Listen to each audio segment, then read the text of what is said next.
नमस्कार साथियों, आज हम बात करने जा रहे हैं कि राज्य स्तरीय परख का जो द्वितीय मॉक टेस्ट आयोजित होगा उसका ओएमआर शीट हम किस प्रकार से विद्यार्थियों से फिलअप करा सकते हैं। तो चलिए वीडियो शुरू करते हैं। तो साथियों, आपको अपना चैनल नॉलेज विद सीएम में आपका एक बार फिर स्वागत है। तो यहाँ पे देखिए, आपके सामने दिखाई पड़ रहा है परख राज्य स्तरीय स्टेट लेवल अचीवमेंट सर्वे स्लैश 2024 परख टेस्ट 2 क्लास 3 का है ये ओएमआर शीट। यहाँ पे कहा जा रहा है विद्यार्थी का नाम। तो यहाँ पे विद्यार्थी का पूरा नाम आ जाएगा, यहाँ पे विद्यार्थी के स्कूल का नाम आ जाएगा, यहाँ पे विकास खंड का नाम, और यहाँ पे जिस जिला में पढ़ रहा है उस जिला का नाम। यहाँ पे आगमन की तिथि में क्या आ जाएगा हमारा?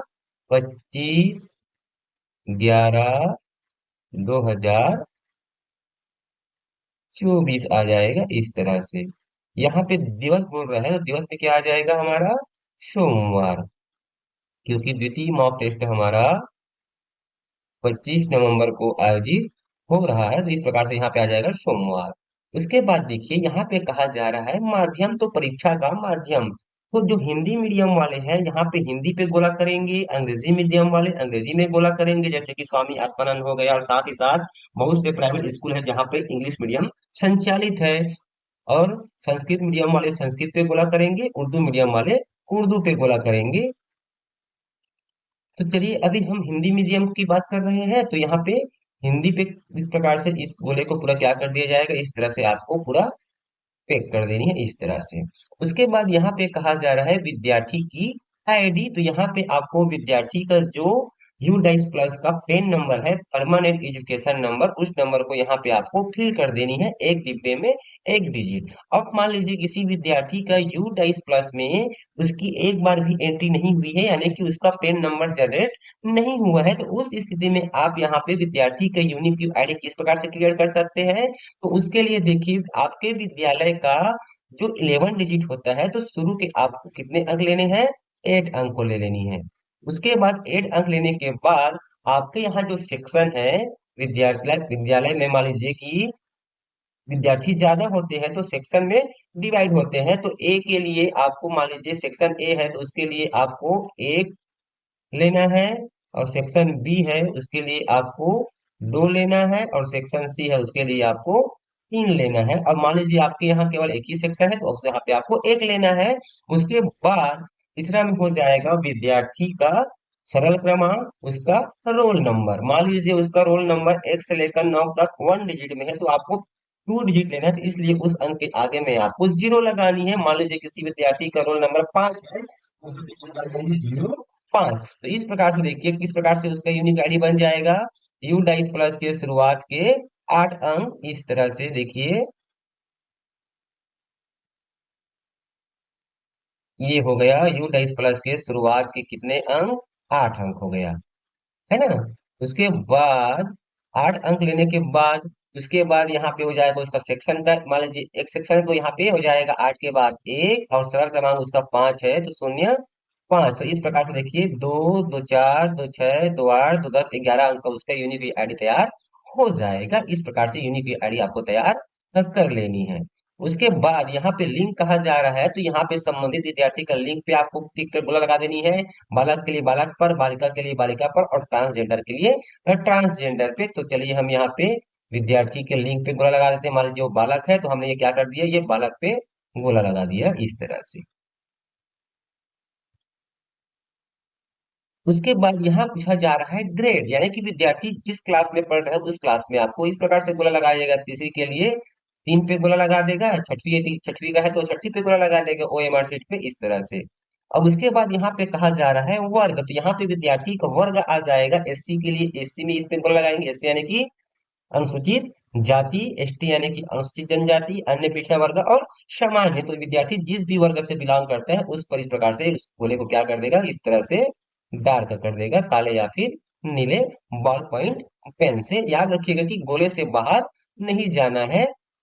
उसके बाद यहाँ पे देखिए CWSN दिया गया है, यानी कि दिव्यांग। तो कोई विद्यार्थी यदि लोकोमोटिव डिसेबिलिटी है तो इस पे वो क्लिक करेगा, विजुअल है यानी कि आंख से संबंधित है तो इस पे क्लिक करेगा, और श्रवण बाधित है तो यहाँ पे करेगा, SLD है तो इस पे करेगा, और बौद्धिक संबंधी है तो यहाँ पे करेगा, आर्थो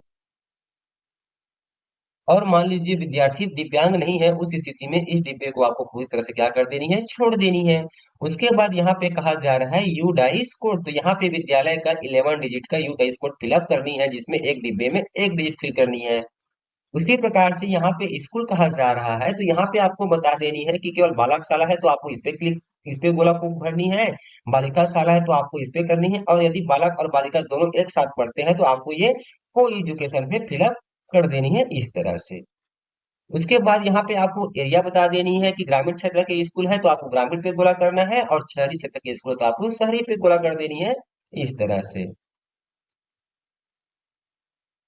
उसके बाद यहाँ पे कहा जा रहा है स्कूल का प्रकार, तो यहाँ पे शासकीय स्कूल वाले शासकीय पे क्लिक करेंगे, निजी स्कूल वाले निजी पे, केंद्रीय विद्यालय वाले इस पे, सामान्य वाले इस पे, कोटा केंद्रीय वाले इस पे, सजेस वाले इसमें, पीएमश्री वाले इसमें। इस प्रकार से यहाँ पे आपको दिया गया है। तो शासकीय विद्यालय है मान लीजिए आपका, तो ये शासकीय पे आपको इस तरह से गोला करा देनी है इस तरह से।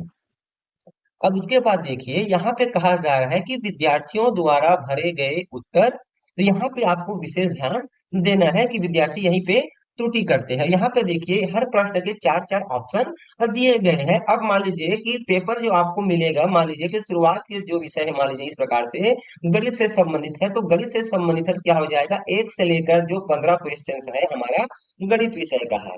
तो विद्यार्थी क्या करेगा, मान लीजिए कि पहला प्रश्न यहाँ पे आपको दिखाई पड़ता है एग्जाम्पल के लिए कि ये प्रश्न है और इसका सही उत्तर मान लीजिए ए है, तो विद्यार्थी क्या करेगा, इस पहले प्रश्न के पहले उत्तर ए पे इस प्रकार से गोला कर देगा। उसके बाद दूसरा प्रश्न का मान लीजिए कि उत्तर जो है, दूसरा प्रश्न का उत्तर मान लीजिए सी है, तो विद्यार्थी क्या करेगा, इस तरह से सी पे गोला लगा देगा इस तरह से। उसी प्रकार से तीसरा प्रश्न का उत्तर बी है तो बी पे गोला लगा देगा। अब मान लीजिए चौथा प्रश्न का उत्तर विद्यार्थी को नहीं मालूम है, तो वो उसको क्या कर रहा है, नहीं जान रहा है, और पांचवा प्रश्न को हल कर रहा है, तो विद्यार्थी क्या करते हैं, पांचवा प्रश्न में ऑप्शन में टिक लगाना है जगह में, चौथे प्रश्न में गोला कर देते हैं। तो यहाँ पे आपको चौथा प्रश्न का उत्तर मालूम नहीं तो इसको क्या कर देनी है, आपको छोड़ देनी है। और पांचवा प्रश्न का उत्तर आप जान रहे हैं तो आपको पांचवा प्रश्न के सही उत्तर पे इस प्रकार से गोला लगानी है। कहने का मतलब यह है कि जिस प्रश्न को आप हल कर रहे हैं उसी प्रश्न से संबंधित ऑप्शन पे आपको इस प्रकार से गोला करनी है। उसके बाद 15 प्रश्न के बाद आपका 16वां प्रश्न आपका दूसरे विषय से संबंधित है, तो उसके बाद देखिए हम यहाँ पे आपको स्क्रीन पे दिखा रहे हैं, मान लीजिए कि दूसरा विषय मान लीजिए आपका पर्यावरण से संबंधित है, तो इसमें भी आपको इस प्रकार से 1 2 3 इस प्रकार से सवाल क्रमांक दिया गया है, तो आपको इसको 16 17 18 इस प्रकार से माननी है। तो इस पर्यावरण का पहला प्रश्न मान लीजिए कि पहला प्रश्न को जो सही उत्तर मान लेते हैं कि सी है, तो आप पहला प्रश्न यानी कि 16 प्रश्न है, तो यहाँ पे आपको सी पे इस प्रकार से गोला लगा देनी है इस तरह से। और उसी प्रकार से 17वां प्रश्न का मान लीजिए उत्तर बी है, तो आपको इस प्रकार से बी पे गोला लगा देनी है। दूसरी प्रकार से 16 से लेकर 30 तक आपका क्या हो जाएगा, पर्यावरण विषय से संबंधित है। उसी प्रकार से अगला जो खंड है हमारा मान लेते हैं कि हिंदी से संबंधित है, तो हिंदी में भी आपको इस प्रकार से प्रश्न में सवाल क्रमांक 1 2 3 दिया गया है, तो इसको आपको 31 32 33 इस प्रकार से समझनी है। अब मान लीजिए कि पहला प्रश्न का जो सही उत्तर है मान लेते हैं कि डी है, तो 31 के आपको इस प्रकार से डी पे गोला लगानी होगी। 32 का मान लीजिए सही उत्तर बी है तो आपको बी पे गोला लगा देनी है। 33 का उत्तर मान लीजिए आपको ज्ञात नहीं है और 34 का मालूम है, तो आपको 34 पे इस प्रकार से टिक करनी है, ना कि 33 पे करनी है। इससे आपके क्या हो जाएगी, उत्तर का सही क्रमांक जो आपने सही उत्तर टाइप किया वो क्या हो जाएगा, आपका गलत हो जाएगा और वहां पे आपको नंबर नहीं मिल पाएगा। तो इस प्रकार से आपको ये जानकारी फिलअप करते जानी है, और जिस प्रश्न को आप अटेंड कर रहे हैं उसी प्रश्न के सही उत्तर पे आपको इस प्रकार से गोला लगाते जाना है। उसके बाद यहाँ पे कहता है आकलनकर्ता का नाम, तो यहाँ पे जो वीक्षक रहेगा वह अपना यहाँ पे नाम और हस्ताक्षर करेगा, और यहाँ पे जो जांच करता है वह अपना नाम और यहाँ पे हस्ताक्षर करेगा। हस्ताक्षर करने के लिए संबंधित शिक्षक क्या करेगा, जो उनके पास आंसर बुकलेट होगा उससे मिलान करते हुए यदि विद्यार्थी ने प्रश्न का सही उत्तर दिया है तो इस वाले चेक जो डिब्बा दिखाई पड़ रहा है इसमें इस प्रकार से गोला करते जाएगा, और जो रॉन्ग रहेगा उस पे इस प्रकार से क्रॉस का मार्किंग करेगा, जिससे कि उसको यहाँ पे नंबर फिलअप करने में आसानी होगी। जितने सही मार्क रहेंगे उतना अंक विद्यार्थी को अर्जित होगा, तो यहाँ पे उस अंक को यहाँ पे फिल कर देंगे। एक चीज यहाँ पे आपको याद रखनी है कि आपको एक प्रश्न के केवल एक ही डिब्बे पे आपको गोला करनी है। यदि आप एक से अधिक गोले पे डिब्बा करते हैं तो वह आपका गलत उत्तर माना जाएगा, उस पे आपको अंक नहीं दिया जाएगा। देखिए यहाँ पे आपको यहाँ पे इंस्ट्रक्शन दिया गया है कि उत्तर अंकित करने का ये सही तरीका है और ये उत्तर करने का गलत तरीका है, यानी कि किसी को आप फिल कर देते हैं, किसी व्यक्ति को तो इस तरह से यदि आप उत्तर का अंकन करते हैं तो ये आपका गलत माना जाएगा और किसी प्रकार की आपको OMR शीट पर ओवर राइटिंग और इसी प्रकार से क्लास 6 तक भी OMR शीट आपको उसी प्रकार से फिलअप करनी है। इसमें केवल प्रश्नों की संख्या क्या हो जाएगी, 45 के बजाय 51 हो जाएगी। तो ये आपका देखिए, ये आपका टेस्ट है, इसलिए इसमें आपको विषय को 17-17 क्वेश्चन में डिवाइड कर दिया गया है।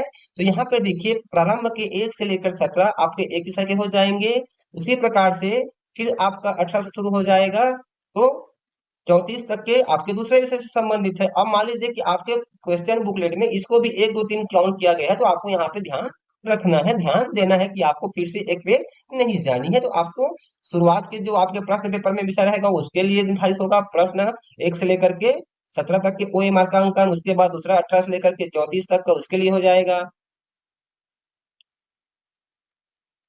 और उसके बाद 35 से लेकर के 51 तक के आपके तीसरे विषय के लिए हो जाएगा। उसी प्रकार से आपका ये 9 क्लास का OMR शीट है, इसमें आपको उसी प्रकार से 9 क्लास में आपको कुल 60 प्रश्न दिए जाएंगे और OMR शीट में भी उत्तरांकन करने के लिए 60 आपको दिया गया है। तो इसमें आपका 15-15 प्रत्येक विषय के लिए निर्धारित रहेगा। तो यहाँ पे देखिए शुरुआत के 1 से लेकर के 15 तक आपका जो प्रश्न पेपर में पहला विषय रहेगा उसके लिए निर्धारित है। उसी प्रकार से 16 से लेकर के आपका 30 तक के दूसरे विषय के लिए हो गया, और 31 से लेकर के आपका 45 तक के तीसरे विषय के लिए, और उसके बाद 46 से लेकर के 60 तक का आपका चौथे विषय के लिए निर्धारित है। तो इसी प्रकार से आपको OMR शीट में उत्तर का अंकन करते जाना है और सही ऑप्शन पे आपको गोला करते जाना है। और इसी से संबंधित किसी प्रकार की और कंफ्यूजन हो तो हमें कमेंट बॉक्स पे जरूर बताएं। तो यहाँ पे ये आपका केवल मॉक टेस्ट है, जिससे कि आपका 4 दिसंबर 2024 को जो राष्ट्रीय परीक्षा का जो एग्जाम होगा उसमें आप आसानी से OMR शीट को फिल कर सकें और आसानी से आप